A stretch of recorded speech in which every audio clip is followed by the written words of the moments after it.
मीरा रोडच्या पेणकर पाड्यात भर रस्त्यात कोयत्याने हल्ला, 2 कुटुंबातील वादातून महिलेच्या डोक्याला गंभीर दुखापत, तिघे ताब्यात.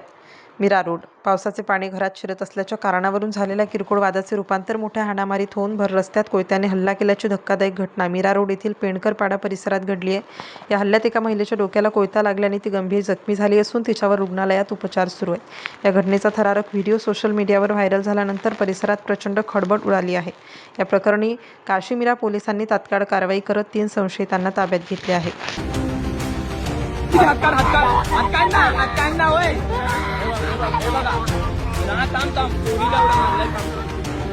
बाईले बंटीनी त्या बंटीनी या पोरीला मारलेलं आहे. ही माणशी होती, तिला त्या पोराने मारलेलं आहे. पोरगा मारताय काय बाईला. वेंचोत आता असा झाला या इंडियामध्ये. वेंडी काय काय चिना वेंडी काय पोरींची इज्जतच नाही. काय पोरं असे हे बाहिले लोक, हे बाहिले बाहिले लोक. तो बंटी करून पोरगा होता आणि तो नयन होता आणि त्याचा पप्पा महेंद्र. हे बाहिले लोक पोरींला मारतात. हे बाहिले